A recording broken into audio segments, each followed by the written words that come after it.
25 जुलाई 2026 की तारीख है। सीजेपी के प्रदर्शन की स्टेज से अनाउंसमेंट हुआ कि जीत हो गई है। धर्मेंद्र प्रधान के इस्तीफे के अलावा जो मांगे थी सब मान ली गई हैं।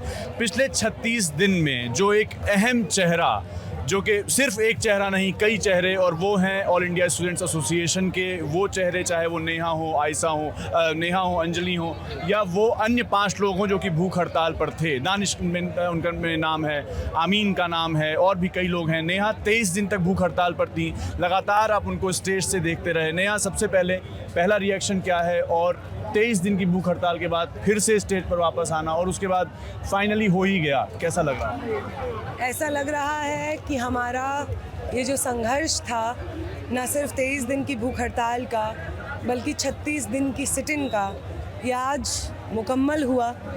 और इस एक जीत से आगे आने वाली न जाने कितनी लड़ाइयों का साहस आज लग रहा है कि हमारे अंदर आ गया है। इस एक जीत का मतलब है कि और भी जीतें मुमकिन है। इस एक जीत का मतलब है कि एक जो कॉमन सेंस बन गया था समाज में कि अब कुछ नहीं होता है। इस देश में अब सुनी नहीं जाती है लोकतंत्र की आवाज़। इस देश में आप चीखते रह जाएंगे, आपका गला बंद हो जाएगा, लेकिन कोई सुनेगा नहीं। इस देश में जुल्म ऐसे ही बढ़ता जाएगा और लोग धीरे धीरे करके एक दूसरे के लिए बोलना बंद कर देंगे, अपने खिलाफ हो रहे जुल्म के बारे में बोलना बंद कर देंगे। ये इस तमाम जो सेंस, कॉमन सेंस बन गया था देश में, ये विक्ट्री इस कॉमन सेंस को डिफीट करती है, और ये सही मायने में धर्मेंद्र प्रधान के इस्तीफे से हुआ है। तो ये सिर्फ एक व्यक्ति विशेष का इस्तीफ़ा नहीं है जो हमने हासिल किया है। हमने एक निहायती अहंकारी सरकार का अहंकार चूर चूर किया है, और उसके साथ साथ देश भर में वो ऐसे लोग जो अपनी लड़ाइयाँ लड़ रहे हैं, चाहे वो इस देश के मज़दूर हों, चाहे वो इस देश के किसान हों, महिलाएं हों, पॉलिटिकल प्रिजनर्स हों, तमाम लोग हों जो अपनी यूनिवर्सिटीज़ बचाने के लिए लड़ रहे हैं, अपने जंगल बचाने के लिए लड़ रहे हैं। उन तमाम लड़ाइयों को और मजबूती से आगे बढ़ाने की हिम्मत मुझे लगता है इस विक्ट्री से हमें मिलती है। इस प्रोटेस्ट के बीच में हम लोग केन बेतवा कवर करने गए थे। हमने देखा कि आप ही के मंच से, आयशा से ही ये कहा भी गया कि वहाँ के लोगों की भी बात की गई, बिहार के जो लोग प्रदर्शन कर रहे हैं उनकी भी बात की गई। आपको और ये बात अक्सर कही जाती है कि आयशा एसएफआई जान भर देता है किसी भी आंदोलन में, क्योंकि 6 जून को जब तक ढपली नहीं आई थी तब तक थोड़ा सा खाली खाली लग रहा था। तो आपको लगता है कि इसको मतलब बल देने में, इसको आगे बढ़ाने में, एक सारथी बनने का काम आयशा एसएफआई ने किया? स्टूडेंट ऑर्गेनाइजेशन होने के नाते मैं समझती हूँ कि अगर मैं आयशा में हूँ और हमारे रहने से किसी प्रोटेस्ट में इंटेलेक्चुअल वेट नहीं आता है, क्रिएटिविटी नहीं आती है, इमेजिनेशन नहीं आती है, तो क्या बात के स्टूडेंट ऑर्गेनाइजेशन हुए फिर हम। ये तो हम खुश महसूस करते हैं। बहुत गर्व की बात है हमारे लिए कि आप कह रहे हैं कि तो आँख मूंद के भी कर सकते हैं। ये तो आँख मूंद के भी कर सकते हैं। हमारे इतने लंबे सालों का संघर्ष है कि एनटीए, एनईपी से, एनईपी के बारे में आप मुझे नींद से उठा करके बोलेंगे बता दीजिए, तो हम बता देंगे कि किन किन भाजपा के नेताओं का नाम आया था, कौन से समय में, पेपर लीक के कौन से मामले में, ये सब बता देंगे। और ये इसलिए बता देंगे क्योंकि हमारे लिए ये संघर्ष 36 दिन का नहीं था, न जाने कितनी पीढ़ियों का ये संघर्ष था। एनईपी के ख़िलाफ़ का संघर्ष था, एनटीए के ख़िलाफ़ का संघर्ष था। इस तरीके के न जाने कितने भूख हड़ताल अपने अलग अलग कैंपस के इश्यूज़ पे जेएनयू में साथी करते रहे, इलाहाबाद यूनिवर्सिटी में करते रहे, डीयू में हम लोग करते रहे। ये तमाम जो हमारे मूवमेंट्स हैं उनसे सीखा हुआ है, जो इस मूवमेंट को खड़े करने में, हाथ पैर बल ये सब देने में हमें काम आया। और आज जब इस मूवमेंट की जीत हुई, धर्मेंद्र प्रधान का इस्तीफ़ा आया, तो बहुत खुश महसूस हो रहा है। और वो सब लोग जो कहते हैं एक्टिविज़म से क्या होता है, एक्टिविज़म से ये होता है। अगर आपने नेता प्रतिपक्ष से मुलाकात भी आपकी हुई, राहुल गांधी से आप लोग गए थे, आयशा का पूरा जो लीडरशिप है वो गया था, क्या उसमें बात हुई? उसको लेकर के आने वाले दिनों में कुछ मीटिंग, कुछ ऐसी बात बनी है, कुछ प्लानिंग? उस मीटिंग में इसी चीज़ पे बात हुई कि वो एजुकेशन सिस्टम जिसका प्राइमरी काम है क्रिएटिविटी को, इमेजिनेशन को नर्चर करना, किसी इंसान को अगर इस दुनिया में अपनी एक जगह तलाशनी है, आप फिज़िक्स के माध्यम से तलाशिए, बायोलॉजी के माध्यम से तलाशिए, हिस्ट्री के माध्यम से तलाशिए, पॉलिटिकल साइंस के माध्यम से तलाशिए, अपना इस समाज में, इतिहास में, दुनिया में जगह तलाशना, अपने आप को इस बहुत बड़ी दुनिया का एक हिस्सा महसूस करने के लिए शायद शिक्षा बहुत ज़रूरी होती है। लेकिन आज की शिक्षा व्यवस्था ये तमाम चीज़ें नहीं करती है। आज की शिक्षा व्यवस्था का सिर्फ एक काम है कि आप इंसान के अंदर की क्यूरियोसिटी को मार दें, उसकी क्वेश्चन करने, क्रिटिकली सोचने की, समझने की क्षमता को मार दें और उसकी जगह आपको साइंस के नाम पे जो अंधविश्वास पढ़ाया जाता है वो कॉमन सेंस बना दिया जाए, ताकि जो एक कहानी है कि राजा के मंत्री हैं, राजा ने कोई कपड़ा नहीं पहना है, सारा मंत्री कह रहा है वाह वाह वाह आपकी पोशाक कितनी अच्छी लग रही है, वाह आपने कितना सुंदर कपड़ा पहना हुआ है।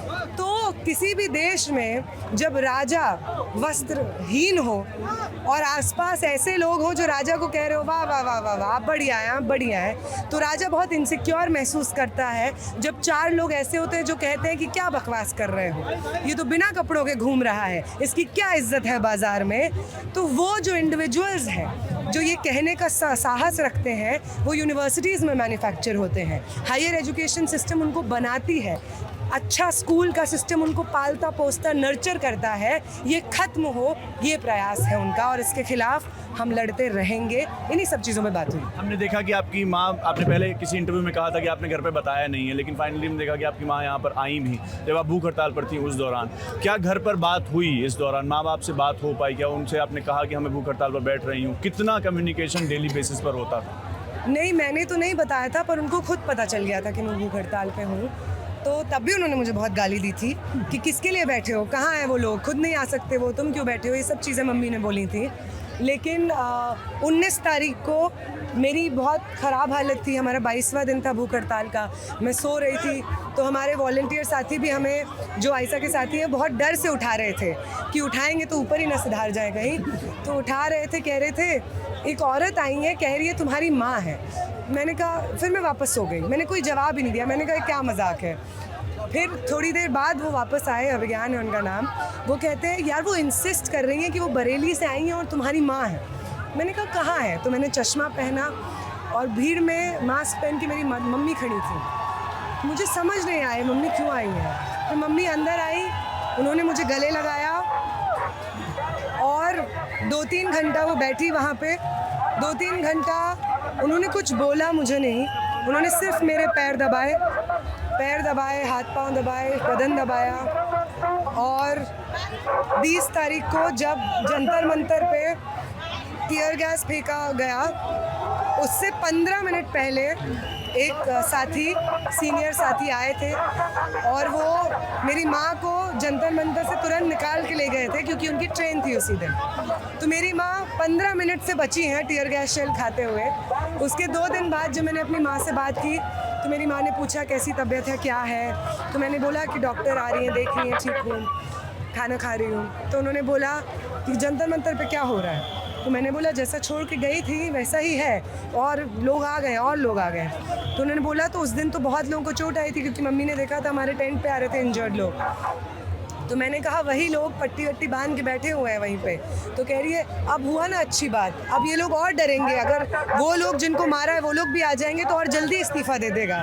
मुझे तो यकीन नहीं हुआ कि मैं क्या सुन रही हूँ अपने कानों से, पर ठीक है, बहुत लंबा संघर्ष रहा मेरी मम्मी को भी यहाँ पे लाने का। अब आ गई हैं तो बस, जब बाकी लोग के माँ बाप कह रहे हैं कि भाजपा को वोट करके गलती कर दी, तो मैं जब भूख हड़ताल में बैठी थी मेरी माँ ये क्यों ना कहे कि उनसे गलती हो गई। छोटे छोटे सवाल है, आखिरी सवाल ये कि आखिरी जो आने वाला दिन है, आने वाले जो समय है, क्या राह होगी? क्या सीजेपी और आयशा एक साथ चलेंगे? इसके बारे में कोई बात हुई है या फिर वो अभी आगे का विषय? फिलहाल ऐसी कोई बात नहीं हुई है, लेकिन ऑफ कोर्स स्टूडेंट्स के मुद्दों, छात्रों के मुद्दे पे या किसी भी आम जनता के मुद्दों पे हम लोग क्योंकि एक दूसरे को समझते हैं, अभी तक तो वो करेक्ट पोजीशंस लिए हैं उन्होंने चीज़ों पे, तो जब तक हमारे आइडियाज़ अलाइन होंगे, पॉलिटिकल मोटिव्स अलाइन होंगे, तब तक हम बिल्कुल साथ काम करेंगे। आखिरी सवाल, ये इस प्रोटेस्ट का जो है मतलब काफ़ी मुखालिफत भी की है, क्रिटिसिज्म भी हुआ है इसको लेकर कि किस तरीके का प्रोटेस्ट है।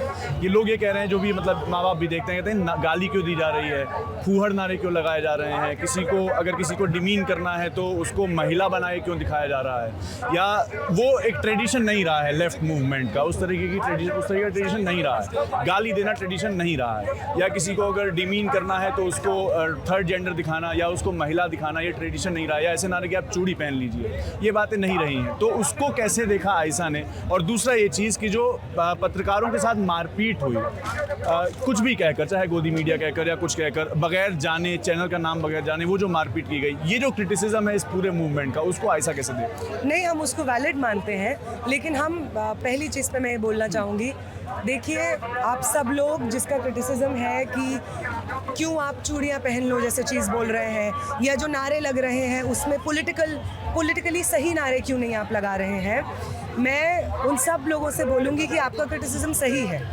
लेकिन यहाँ पे जो लोग मैक्सिमम लोग हैं फर्स्ट टाइम प्रोटेस्टर्स हैं, तो वो जो भाषा बोल रहे हैं उस चीज़ पे उनको डिमीन आप भी मत करिए। वो उसी समाज से आते हैं जिन समाज ने उन्हें सिखाया है कि किसी को गाली देनी है तो उसे महिला बोलो, उसको हिजड़ा बोल दो, ये समाज ने सिखाया है। तो आपको ये जो विभत्सना महसूस हो रही है वो आप ही के समाज से आती है, आप ही ने सिखाया है उनको। हम इसको ऐसे देखते हैं कि ये तमाम लोग जो इस मूवमेंट में आए वो लोग बिल्कुल एपॉलिटिकल तरीके से आए, इस मूवमेंट का हिस्सा बने, तब जाके चार चीज़ जाने कि ये नहीं करना होता है। और इसमें हमने तो लेफ़्ट ऑर्गेनाइजेशंस ने, मैं आपको सच बताऊं, एक समय के बाद जब अंधेरा हो जाता था, हम लोग तो ऐसे हर इंसान को जो आपको देख के लगता है ना कि ये नया स्टूडेंट है, ये जस्ट 12वीं पास करके आया या ये 11वीं 12वीं में है, हम तो उनको बिठा के रात में 1-2 बजे तक सभा करते थे कि ऐसा नहीं बोलना होता है, ऐसा क्यों नहीं बोलना होता है। एजी क्लास भी हुई है क्या? यहाँ पे तो बहुत क्लास होती थी, यहाँ पे जेंडर पे क्लास हो चुकी है, जाति पे क्लास हो चुकी है, क्लास पे क्लास हो चुका है, सब चीज़ पे हम लोग यहाँ पे रात में क्लास किया करते थे, क्योंकि ये हमारी जिम्मेदारी है। ये मूवमेंट का सिर्फ ये मतलब थोड़ी है कि यहाँ पे बैठ के कुछ गाना बज रहा है तो गाने हो जाए, स्पीच है तो ताली बजा दीजिए। मूवमेंट्स जनता को पॉलिटिसाइज करते हैं, एक नई भाषा सिखाते हैं, खुद को देखने का एक नया नज़रिया सिखाते हैं। तो ये जिम्मेदारी तो लेफ़्ट ने एकदम आगे से आकर के निभाई है। इसीलिए भी मैं कह रही हूँ कि क्रिटिसिज्म सही क्रिटिसिज्म है, हमें भी पता है, इसलिए हमने इसको एड्रेस भी किया। और दूसरा आपने क्या सवाल पूछा था? के साथ मारपीट हुई कई लोगों से। इसको मैंने बार बार कंडेम भी किया है, हम सब ने किया है बतौर आयशा। देखिए, जो मॉब मेंटालिटी भाजपा इस देश में परपेट्रेट कर रही है कि आप आओ देखिए ना ताओ, अपने इमीडिएट रिएक्शन पे सामने वाले को लहूलुहान कर दीजिए, ये समझदारी एजुकेशन के बारे में चिंतित लोग तो एटलीस्ट नहीं दिखा सकते हैं। आपको किसी से डिसएग्रीमेंट है, भले ही वो गोदी मीडिया है, आप उनको बाहर का रास्ता दिखा दीजिए, आप उनसे मत इंगेज करिए। आपको उनके ऊपर हाथ उठाने जैसी चीज़ करना कोई ज़रूरी नहीं था। और इसी प्रोसेस में मतलब कोई इंसान अगर क्रिटिकल सवाल पूछ रहा है, आपसे डिसएग्री कर रहा है, तो इसका ये मतलब नहीं है कि वो गोदी मीडिया है। क्रिटिकल थिंकिंग, क्रिटिकल डायलॉग, ये सब जो तमाम चीज़ें हैं, ये तमाम चीज़ें एजुकेशन सिस्टम बेहतर हो इस पूरे डिस्कशन का हिस्सा हैं। तो इस चीज़ को हम भी समझें और किसी के साथ डिसएग्रीमेंट या किसी का सीजेपी या इस मूवमेंट के बारे में भी critical opinion does not warrant an attack. Thank you so much, thank you.